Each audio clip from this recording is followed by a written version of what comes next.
So I'd like to start by thanking everyone for joining me this evening for this presidential address, and also thank Hannah Haile-Michael, who's one of my research assistants at Spelman, as well as Jaden Jones, one of my research assistants at Spelman, who really helped in preparing this address.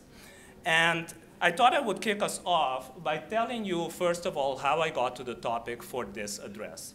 So as I pondered what to talk about, there were really three potential topics that I was going to speak about today, right? So the first one is about my work, specifically my research agenda in household finance and development. So that would have been topics such as cash transfers, migrant remittances, racial ethnic disparities in retirement preparedness, and entrepreneurship. The second topic is what I think of as how I got to this very unexpected point in economics, specifically my career path in economics. And then the third one would have been what I consider something bigger than myself. I ended up settling on the latter one, something bigger than myself, because, right, NEA is bigger than just me and my research agenda. But then the question was, well, what is that topic going to be? So it's at that point that I decided, why not capitalize on my skills in primary data collection and send a survey to all living past presidents of the National Economic Association to get a sense of the following questions. And just to give you a sense of the numbers, I could find information for about 46 of those past presidents, and we got responses from 14, so about 30% of them. And I asked them the following questions. As we look forward to the next 55 to 100 years of the National Economic Association, what are your hopes and dreams for the organization? What are your hopes and dreams for Black America? What are your hopes and dreams for Blacks in the economics profession? And what are your hopes and dreams for other racial and ethnic minorities in the economics profession and or the United States of America? And then finally, there was a question, is there anything else you think we should know? So what this address will focus on is, first of all, what did the giants tell us by means of a set of word clouds and key themes? And then secondly, a potential lay of the land, what I see as a recipe for the upcoming presidents, specifically Nzinga and Robin, but also others, in terms of how they may want to chart the path for the association. It is for this reason, as you might have noticed on the original slide, that I titled this, Let's See Far by Standing on the Shoulders of Giants, because obviously I'm standing on these 14 shoulders, right? So starting off with the first question, which was on Black America, and specifically what are the hopes and dreams for the National Economic Association. This figure shows the responses by means of a word cloud. And what I want you to take away from this are two things. There are some keywords that are very large, but they are in part large because they were part of the question. So people automatically might reiterate them. So I don't want you to focus on the largest words. So the second thing is to focus on the ones that are highlighted. Those are words that are less big, but actually the true responses. And what you will notice is that the presidents seem to hope and dream for words such as political and policy, one of the issues that came up in the business meeting, and I'll come back to in a moment. But also that, for example, the review of Black political economy, shortened there as RBPE, as the journal of the National Economic Association, feature prominently in its future. You also see words such as theory being pulled out, and also words such as increase, impact, and endowment. So if we then go to the key themes and look at them from that angle, there were really three key themes that came up in the responses for this question. The first one was research, the second one was on policy, and the third one was expansion. And if you look at the first one in terms of research, the presidents hoped and dreamed that the National Economic Association and its journal no longer be marginalized venues in economics. They also hoped and dreamed that we create and advance more realistic economic methodologies and economic theories. From the policy standpoint, they hoped that the association have increased policy influence, for example, by driving US and global policies that produce more equitable societies, and that the NEA have increased visibility in media outlets.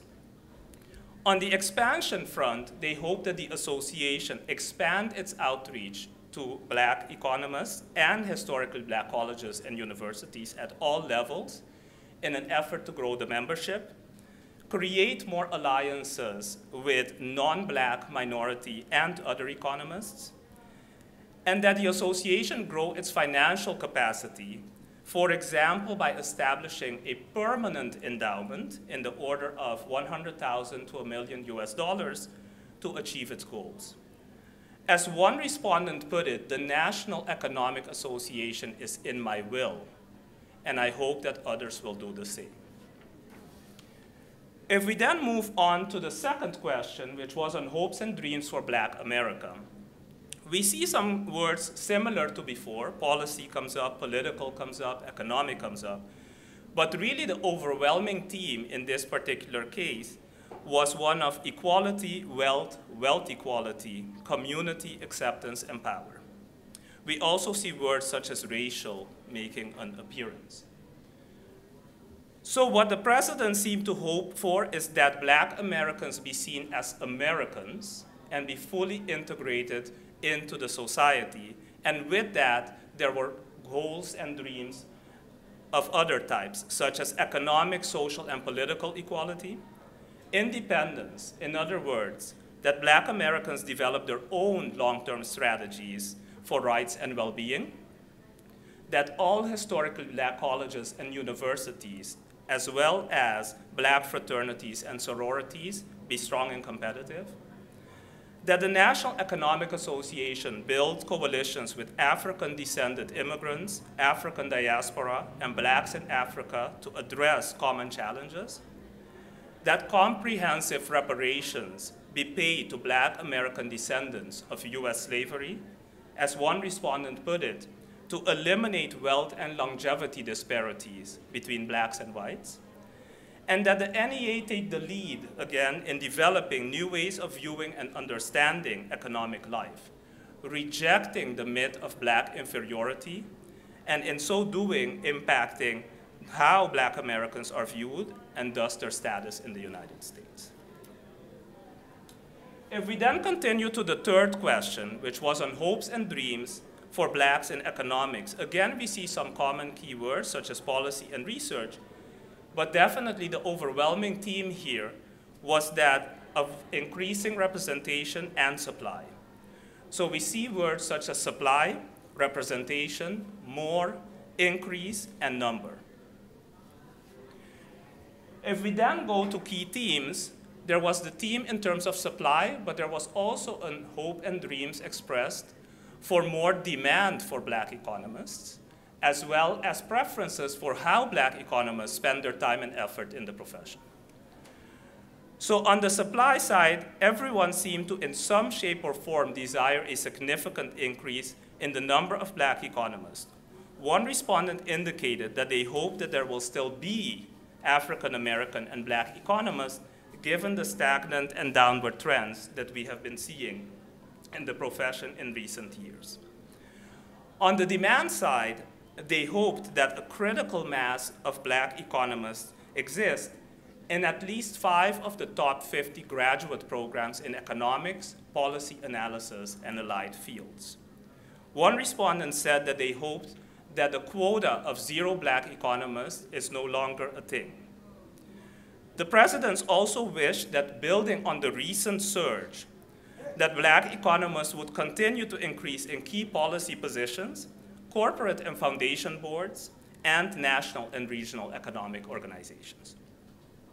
Finally, on the time and effort front, there were hopes and dreams expressed for Black Americans and economists to build new theories and models to produce economic equality for the Black community. There was also a wish for Black economists to become more active in economics using the latest economic methodologies. As one respondent put it, it is important that we tell our story rather than cede it to others to do so and then complain about that story being wrongly told. Moving on then to the last question on hopes and dreams for other racial and ethnic minorities in the economics profession as well as in the United States of America. The overwhelming hope here was the same as that for Black Americans. So you will see words such as the same, you will see words such as together, achievement, shared, and advances. As one respondent put it, we hope that in the next 100 years, every American will be seen as American, not Black, Hispanic, white, or Asian, just as American. So having discussed what the giants told us, I now want to spend the rest of my time on what it is we want to do with this information. In other words, a potential lay of the land for the next few years to come. And I divided this into 3 sections. The first one are existing initiatives that the National Economic Association is already working on that are addressing some of the common themes that came up in the responses. The second one is on initiatives that could exist with a little bit more effort because they're already inching in that direction. And the third one are what I call initiatives that require more strategic thought. So let's go through these one by one. Starting with existing initiatives, if we think of one of the running themes here as being one of expanding our base and the membership, obviously there is the American Economic Association summer program housed at Howard University in collaboration with the Women's Institute on Science, Equity, and Race and others that has a key role to play here, and the NEA has been a longtime partner in that. Having said that, another key activity that we are undertaking to expand the base, as you heard a little bit ago, are the student chapters, where we hope to grow the base from the undergraduate level and beyond. And then there are other more ad hoc initiatives. For example, the mentoring program I just mentioned, where the NEA is a partner in helping faculty at minority-serving institutions develop proposals to the NSF. And again, keep in mind that here I'm just discussing existing initiatives. I'll come back to the newer ones in a moment. In terms of developing new economic paradigms and helping develop new economic theories and methodologies, obviously our journal, the Review of Black Political Economy, has a key role to play here. Another initiative, as Jim mentioned a bit ago, that the Black Economic Research Center for the 21st Century, Birth 21, is working on is the Black Economics Textbook Project, which again has a key role to play there. Then there is the New Economic Analysis newsletter, as Romy just spoke to, from the Macro Policy and Race Committee, where we also do some of that in terms of new economic methodologies and ways of thinking about economics impacting Black Americans specifically. Then there are other forums, such as the Freedom and Justice Conference, where people discuss, whether that be one-on-one informally or in terms of presentations, where economic thought stands, where it should be headed, what are possibilities in the future. And then finally, there's our webinar series, where people present frontier and ongoing work, again, where these types of topics may come up. In terms of strengthening HBCU economics programs, the student chapters, as Walleen already attested to, has a key role to play there. But as we said, the HBCU Economics Subcommittee, although it may not remain just a subcommittee of the board, is a standing piece of the NEA now, and they will continue to think much more about how to tackle this issue. I, just like Walleen said, want to shout out to the Minority Report piece from last year in the 2023 edition, where they wrote a very nice piece on HBCU economics. From the standpoint of solidifying finances, we recently increased our fees for our job vacancy ads, which is one of our main revenue sources, and we have also instituted an investment committee that is going to help us think through more within existing parameters what we can do to grow our finances. In terms of initiatives that require some effort, in terms of expanding the base, one thing we could do, which did exist at some point, is to conduct an annual membership drive. The issue, as I said already before, is that board members have several items that they need to do on a routine basis, and therefore this tends to fall on the wayside. So I think that having an admin support person will really be helpful in pushing this along. One additional item I would like the board to think a bit more about is an initiative that Margaret Sims actually mentions in her NEA at 50 piece in the Review of Black Political Economy. Apparently, there has been a running theme over the years that the National Economic Association institute a high school outreach initiative.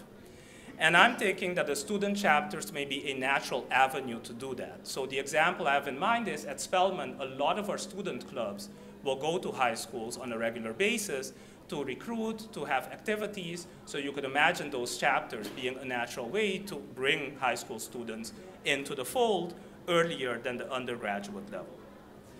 In terms of developing new economic paradigms, there are some things we could do with a bit more effort. Of course, Berk 21 already is doing some of this, not only on the Black economics textbook front, but we could potentially be more intentional at the Freedom and Justice Conference by people submitting or developing panels or developing strategic roundtables that specifically talk on the issue of how might we think about a new economics paradigm and how that may look.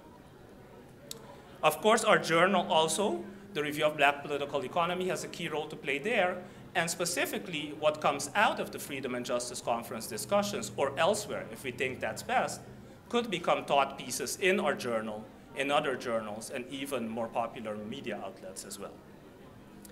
From the standpoint of HBCU economics and strengthening that, one issue we've discussed as a board, and I would like the remaining board members and others who come in the future to continue thinking about, is to what extent we can actually secure funding for a specific workshop or strategic roundtable on HBCU economics. So I know National Science Foundation, for example, has funding for conferences, and that may be a nice way to bring people in the room for a few days and just brainstorm on what it is these incentives look like that Sam brought up, what it is we've done so far, where do we draw the line between research and more policy and advocacy, how much of that is NEA, how much of that is Berk 21, and so on. From the standpoint of solidifying finances, I think we can be much more strategic in fundraising and donations.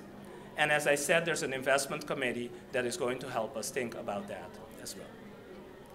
Now, in terms of a couple of themes that we have not thought about yet, from the increasing media engagement standpoint, back to Billy D's question, one thing I think we can be more aggressive about is actually circulating our NEA memberships, people who are basically willing to speak to the media. So for example, right now that media list sits with the president and the board, but when I speak to media folks, I basically say to them, we have a list of people. When you need somebody, come to us and we will connect you to the right person. We can actually be more proactive about that and send it out to our media contacts and say, here's our folks. That way, when they come up with certain topics, they already know who to do outreach with. Again, why haven't we done that? Because we lack time.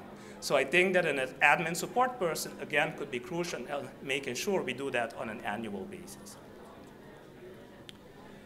From the standpoint of building reputation in economics and gaining respect, it was recently suggested on the NEA listserv, and you might have seen this, for us to develop for NEA members RAPAC profiles and Google Scholar profiles. I agree that that's a fairly low-cost thing to do that can help. For example, when I look for potential reviewers, oftentimes, right, you go into Google Scholar, you start putting in keywords. If somebody has a profile, they come up. If they don't come up. So that's a way, obviously, to do that. A bit of a step further might be to even develop a project where we develop Wikipedia pages for our members. And that could possibly be even done in collaboration with the student chapters and or our web support team. So finally, I would like to turn to initiatives, that require significant more thought. And I want to start with the notion of truly building respect in economics. And that's why I put it in this bucket of requiring strategic thought, because I think it requires a lot more thinking by several heads together than I can casually throw out now. We know that the economics profession, I don't think this is a secret, suffers from quite a bit of elitism and clubbiness, and it's not quite clear to me how we are going to deal with that. So that's why I put it in this bucket. The second one, which is in terms of influence and policy, which is something that came up earlier today, I think we currently do that through our day-to-day activities a little bit, for example, the New Economic Analysis newsletter, our engagement with the media, as well as, for example, the letters that we issued in support of past presidents of the association, Lisa Cook and Phil Jefferson, when they were being considered for the Federal Reserve Board governorships. Having said that, the NEA is not an advocacy organization. We are a 501c3, and we need to be careful how political we become in certain topics. So we have gotten several requests from members over the years to issue statements where we deliberate and we think that this is not something that falls in our mandate. It is going to be too much in the realm of advocacy and political advocacy, so we then do not issue a statement. If this is a direction that the association wants to go, which is why I put it under the strategic bucket, it needs a lot more thinking and possibly even a change in bylaws, which is why I would encourage the upcoming boards to think more carefully about putting these last two items maybe through a set of strategic roundtables, a board subcommittee, some combination, or a broader membership committee with some of the board members involved with that. So I would now like to conclude by thanking a few different individuals, and these are very few individuals. And I say that because I could have spent the last 20 minutes just thanking people, right? That would have been the second topic that I would have spoken about. So the first person is Romy Tribble, who, as you all just saw, is our NEA secretary, but also professor of economics at Spelman College. And Romy is the person who first nominated me to serve on the board about 6 years ago. The second person, who unfortunately is not in the room, but I'm sure she will be watching this back, we were just texting earlier today, is Rhonda Sharp. Rhonda, of course, is the president of the Women's Institute on Science, Equity, and Race. Weiser, one of our past presidents, co-editor of the Review of Black Political Economy. And Rhonda is the person who nominated me to actually be president-elect about 3 years ago. So one could argue that without Romy and Rhonda, I may not be standing here today. I would also like to thank the current, but also previous NEA boards and the broader NEA community just for your support, advice, comments, everything in between over the years. And then finally, the people without whom I really would not be standing here, my family, in particular my parents, who helped me go from the picture on the left to the picture on the right. I always need to check whether that's me on the left. I have to text my sister and be like, is this actually me? And she's like, yes, it is you, because we look a lot alike. So having said that, I would like to thank you for your attention. I know we have a few moments for comments, but rather than take those here, I suggest we adjourn, move to the reception, and then we can continue the discussion there. Thank you very much for your attention.